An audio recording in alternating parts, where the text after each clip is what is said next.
Alors, je suis la chef d'escadron Marie Sachaud, je commande le peloton de gendarmerie de haute montagne de Corse depuis l'été 2018.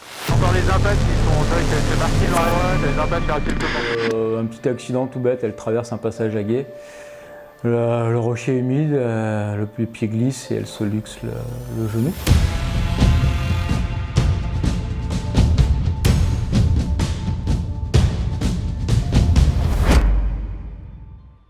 Nous sommes à la base d'Aspreto à Ajaccio. Et notre équipe de tournage a suivi le PGHM pendant 5 jours. Nous allons vous montrer le quotidien de ces personnes. Alors, les interventions de secours en montagne viennent la plupart du temps des CODIS, que ce soit le CODIS 2A ou 2B. L'alerte est traitée par le régulateur des services des sapeurs-pompiers qui nous transmet l'alerte si elle est dédiée secours en montagne. Donc grâce à la carto qu'on a, on a un moyen de géolocalisation qui nous permet, grâce au numéro de téléphone, de pouvoir la localiser très précisément et très rapidement, en moins d'une vingtaine de secondes, ça peut se faire. Une fois qu'on l'a localisée, on va apprendre. Alors que Florian Darny nous explique son quotidien au sein du centre d'appel de la PGHM. PGHM d'Ajaccio, bonjour. Le téléphone interrompt notre entretien. Oui, le CODIS. Besoin de votre service, mais pas avec une équipe du Sud. D'accord, oui. Alors je t'explique, j'ai le Dragon 20 qui est en train de se restaurer, qui va décoller pour... j'ai besoin de lui et de vous. Dans la commune de Quise, un homme avec des antécédents de problèmes au genou aurait décidé de faire une sortie canyoning. L'homme se trouve dans un endroit qui nécessite une extraction par voie aérienne. On va ça va, ils ont posé une attelle, c'est bon, il n'y a pas de problème. Le seul, c'est qu'il ne peut pas poser le pied par terre, le genou, et il ne peut pas grimper. Il faut vraiment faire sauter et tout, il peut pas, donc c'est pour ça. Ouais. C'est une extraction. Maintenant que l'alerte est donnée, le binôme va devoir s'équiper et prendre le matériel nécessaire pour l'intervention. Ensuite, ils devront rejoindre l'héliport pour être récupérés par l'hélicoptère de la sécurité civile.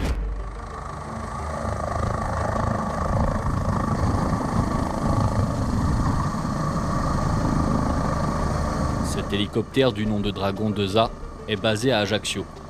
Il est capable d'assurer des missions telles que l'évacuation de personnes en détresse, le transport d'équipes de secours, de lutte contre les incendies, mais aussi le transport interhospitalier à caractère d'urgence. Une fois le matériel chargé, l'hélicoptère se met en route pour rejoindre le lieu de l'extraction. On arrive à des conditions aérologiques un peu particulières, toute la façade est est prise par les nuages. Donc on a un délai de transport qui a été un peu allongé, on a dû contourner un peu la masse nuageuse. La chance qu'on a eue sur cette inter, c'est qu'on avait déjà 2 pompiers au contact qui avaient immobilisé le genou, qui avaient fait un premier bilan de la victime. Donc, tout se présente bien, tout est dans le vert, pilote mécano, on a visualisé, les pompiers sont sur place. On effectue le treuillage, je suis posé sur une dalle, à ce moment-là l'hélico s'échappe, donc on fait le contrôle radio avec l'hélico pour voir si tout va bien. Et je prends contact avec la victime, avec les pompiers qui me font un rapide bilan de la situation.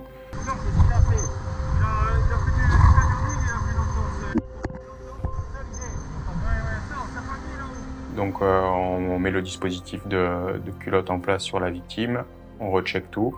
À partir du moment où tout est checké, je reprends un contact radio avec mon hélico. Écoute, la culotte est en place, c'est prêt pour la récupération, si on peut poser juste au VSAV au-dessus. Il se présente quelques minutes après.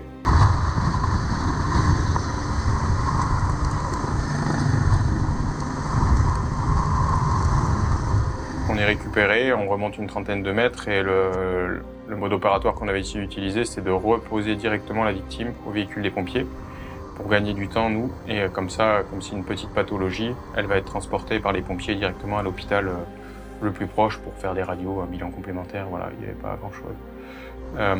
Donc on est retreuillé sur la route. Un pompier est là pour nous accueillir. On peut confier la victime en sécurité aux pompiers.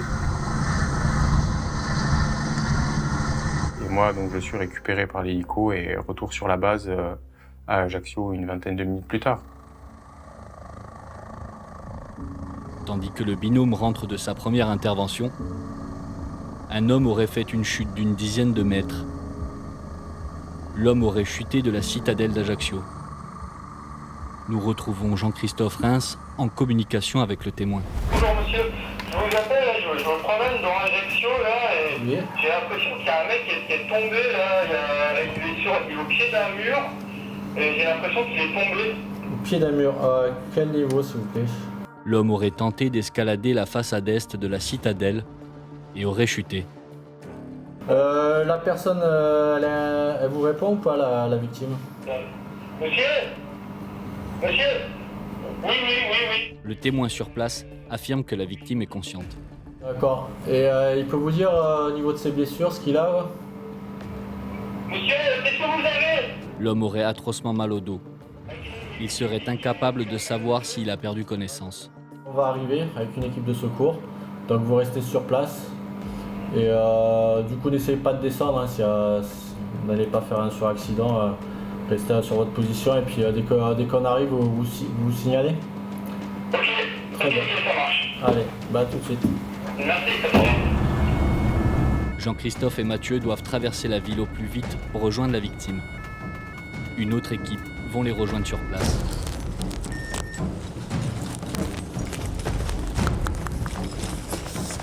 Les gendarmes sont arrivés sur les lieux de l'accident. Tu vois la victime, Mathieu, ou pas? Regardez-la vite. Mais le témoin est agité et risquerait de chuter par son manque de vigilance. Où ça? Monsieur, venez avec moi. Hop. Allez. Sauf que cette personne n'est pas un véritable témoin.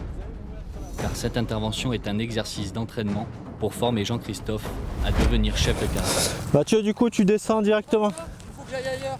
Descendez. Descends. Vous descendez. Où ça? Jeff Mercier, notre faux témoin, est aussi l'organisateur de cet exercice. Allez. Où c'est que je vais? Vous restez ici pour l'instant. Vous restez là, vous restez calme. Sous les directives de Jean-Christophe, son équipe commence à installer le matériel qui servira à remonter la victime. Elle sera installée dans le brancard, puis remontée par la paroi. Ce genre d'intervention nécessite une installation bien particulière. Une fois celle-ci mise en place, la victime peut être remontée en toute sécurité.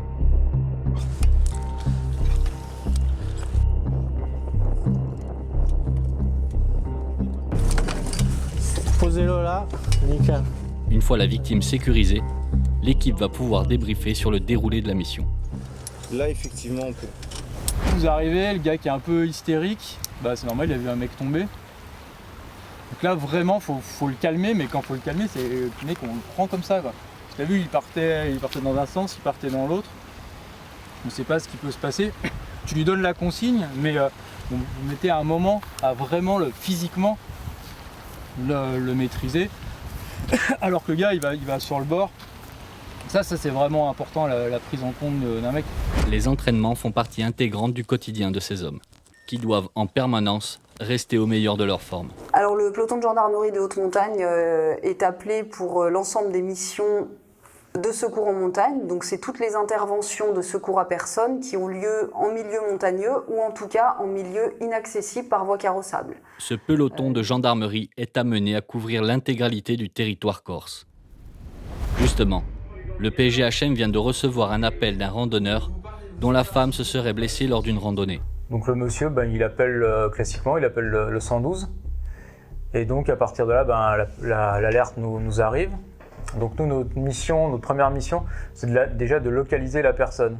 Vous êtes parti d'où pour faire le sentier et vous alliez vers où? Alors, on partait de Lévis et on allait vers Hospédal. On commence par là, parce que si des fois le téléphone venait à couper, il faut qu'on puisse se rendre à minima sur les lieux. Le village de Carbigny, vous l'avez passé il y a combien de temps?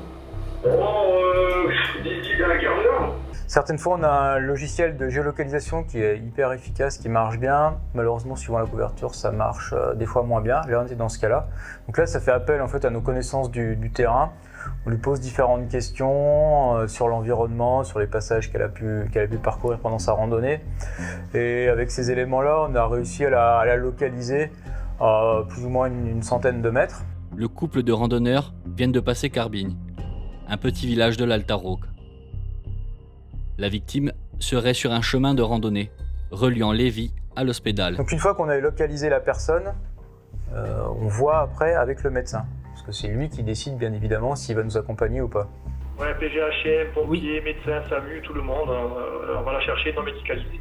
Non médicalisé? Oui, non médicalisé, oui. Donc là, le médecin du SAMU décide de ne pas venir avec nous, sachant que nous, on a des compétences en secourisme, donc ça rentre tout à fait dans le champ de nos compétences. Une fois le matériel chargé dans le véhicule, le binôme va pouvoir se rendre sur l'héliport et ainsi rejoindre l'hélicoptère de la gendarmerie, du nom de Chouka. Après avoir fait un débriefing entre le pilote et le binôme sur le déroulé de la mission, ils vont pouvoir se mettre en place dans l'hélicoptère. Et seulement après une vérification de l'appareil, le mécano pourra valider que l'hélicoptère est prêt à décoller. C'est bon les gars? C'est bon pour vous? Ok, merci.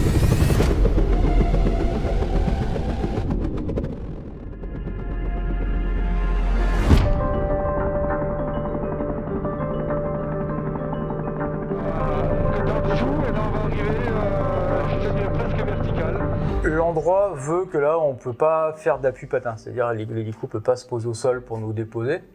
Donc on doit faire une opération de treuillage. Là, comme c'est dans un endroit qui est assez compliqué, du fait qu'il y a une végétation assez dense. Il est sous la couverture des arbres, du coup, d'après lui, c'est pas très visible, mais vraiment l'élément important, c'est qu'ils sont sur une rivière, enfin sur un ruisseau. On n'avait pas encore réussi à localiser les gens, parce que donc on avait estimé qu'ils étaient le long d'un ruisseau. L'équipage ne peut pas nous treuiller directement sur les personnes, qui doit déjà trouver une trouée. Donc il a treuillé un secouriste.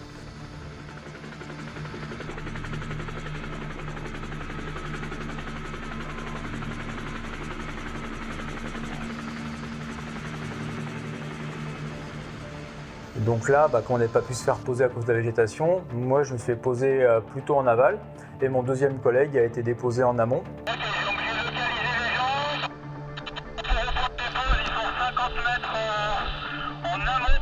Après, en appelant, on a réussi à localiser précisément les personnes. Bonjour, c'est l'homme. Qu'est-ce qui ferait que vous n'arriviez pas à marcher si on vous aide? La douleur? 0, vous êtes pas mal, 10 c'est le maximum, vous êtes à combien? Là, en tant que secouriste, notre but, c'est effectivement de transporter la personne à l'hôpital le plus rapidement possible, mais évidemment de la transporter sans douleur. Donc pour nous, c'est quelque chose de vraiment très important. On a dû la déplacer un petit peu du fait de cette végétation hyper dense pour trouver un emplacement où l'hélicoptère puisse nous récupérer.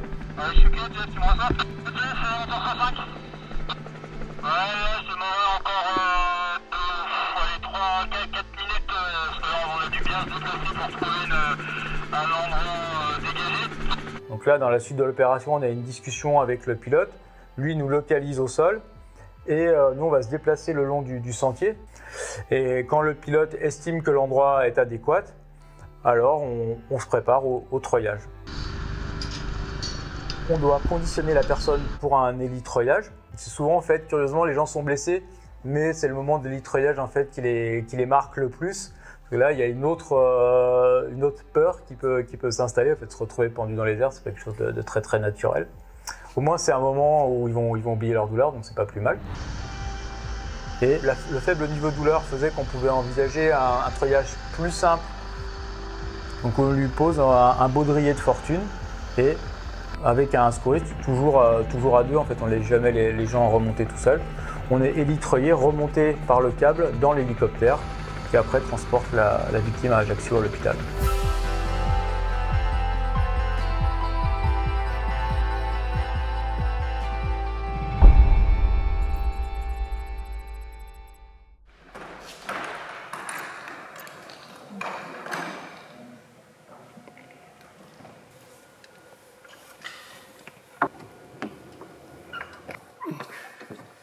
Nous sommes donc amenés à intervenir bien sûr en milieu montagneux, sur des sentiers de randonnée, dans des canyons, également sur des parois d'escalade ou sur des parcours de ski ou de raquettes lors de la saison hivernale. Le PGHM vient de recevoir un appel. L'homme au téléphone est un ami de la victime. Au refuge ou au col de Bavenne? Au refuge. Au refuge de Palieri? Oui, c'est ça. On a réservé ce soir. Et on est un monsieur qui est passé nous a dit qu'on était à 500 mètres des ruines. Près du refuge de Palieri, sur la commune de Conques, l'homme aurait fait un malaise lors de son ascension du GR20. Son état de santé est stable, Mais l'homme est affaibli. Le PGHM va devoir intervenir et faire un bilan de la victime. On géolocalise grâce à notre logiciel de géolocalisation et une fois les régulations médicales et les régulations du moyen aéroporté faites, on part en direction de l'intervention.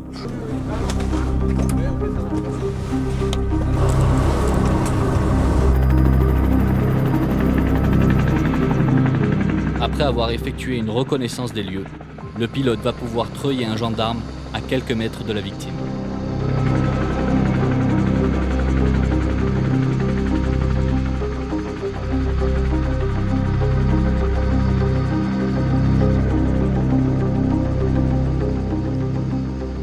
En arrivant sur les lieux, on descend, en l'occurrence c'est moi. Bonjour. D'accord. Alors expliquez-moi un petit peu ce qui vous arrive. Je fais un rapide bilan et je m'aperçois qu'en fait la personne me dit qu'il est revenu à lui et ensuite se sent de continuer dans la direction jusqu'au refuge. Vous sentez de faire quoi là? Vous voulez faire quoi là? Vous sentez d'aller au refuge? Mais vous avez déjà fait 2 malaises. Oui, j'ai fait un malaise. On lève un petit peu une incompréhension au départ, on pensait qu'il avait fait 2 malaises, la personne. Au final, il a fait qu'un seul malaise. J'étais complètement cuit. Ouais. Alors, incapable de bouger le moindre muscle. Et cette jeune femme est arrivée.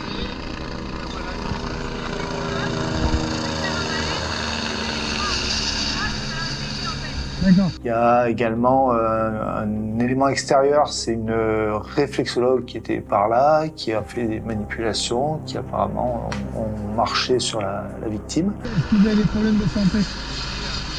Vous n'avez aucun problème? D'accord. D'accord. Ce qu'on va faire, c'est qu'on va quand même faire un bilan. Ouais, je t'écoute. Apparemment, la personne se sent hyper bien et veut repartir en direction du retour. Moi, ce que je propose, ce serait de faire un bilan avec la tension, la chatte, les pulses, etc. Oui, mais écoute, on t'envoie un peu prise avec ce qu'il faut pour faire les constantes. Donc on fait un bilan plus complet avec prise de la saturation en oxygène, on prend également la tension et on mesure également le pouls et la fréquence et la régularité.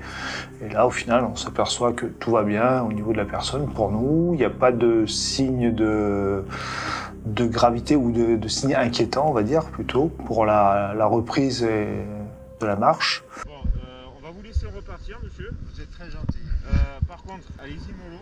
On prend la décision de laisser la personne continuer en direction du refuge, avec toutefois une consigne particulière, c'est de bien nous appeler ce soir pour nous signifier que tout va bien. Voilà, donc on sait qu'au niveau du refuge, le téléphone passe et on lui demande de nous appeler. J'espère qu'elle le fera ce soir pour qu'on soit rassuré et être sûr d'avoir pris la bonne décision. Allez, merci, au revoir. Au revoir. Et merci encore.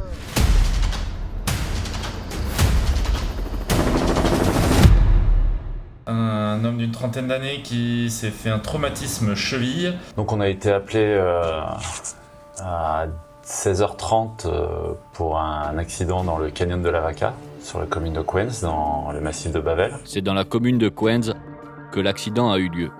L'homme d'une trentaine d'années souffre d'un traumatisme à la cheville, une blessure qui l'empêcherait de continuer et qui nécessiterait une extraction par voie aérienne. Il y a 2 personnes avec lui qui sont en bon état, qui sont restées avec lui, quoi. Et donc il s'est fait mal au pied, hein, vous me disiez, c'est ça? Ouais, au pied, ça a doublé de volume et dans pas longtemps, je pense que ça va devenir bien bleu. Donc il y a un des membres du groupe qui est remonté passer l'alerte à un endroit où il y avait du réseau. 2 de ses amis sont restés avec lui. Oui, allô, le CODIS. Donc c'est sur le canyon de la Vaque, un homme d'une trentaine d'années qui s'est fait un traumatisme cheville. Donc là, on a demandé si c'était médicalisé par le médecin du SAMU 2A. Donc là, c'était un traumatisme simple de la cheville, donc non médicalisé. Donc nous sommes arrivés sur les lieux. Nous avons pu repérer rapidement la victime, hein, on connaissait les lieux. De là, j'ai été litreuillé sur la zone, sur la rive gauche du torrent de la Vaca. J'ai pu rejoindre la victime. De là, j'ai fait un bilan. J'ai justifié le traumatisme cheville gauche. De la mise en place d'une attelle à dépression, de façon à éviter toute mobilisation de l'articulation. Et de là, on s'est fait récupérer par l'hélicoptère qui nous a récupéré par hélitreuillage. On s'est resitué un petit peu plus dans l'axe, on l'a déplacé à l'aide des témoins et on a pu être récupéré facilement en hélitreuillage dans le cours de la rivière.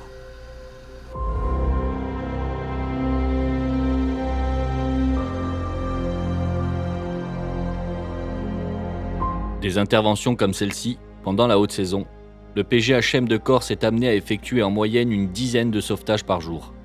Moi, je conseillerais à toutes les personnes qui pratiquent les sports outdoor, en particulier les sports de montagne, de toujours bien anticiper leur sortie. Donc anticiper la météo, anticiper l'itinéraire qu'ils vont emprunter, anticiper les délais et surtout prévenir un tiers de tous ces éléments avec 1 heure de retour maximum pour pouvoir transmettre une alerte si besoin en était, qui est toujours avoir un sac adéquat, même si c'est pour aller faire une petite randonnée qui semble toute facile et qui dure 1 heure. Des fois, ça peut prendre plusieurs heures et conduire à passer la nuit dehors.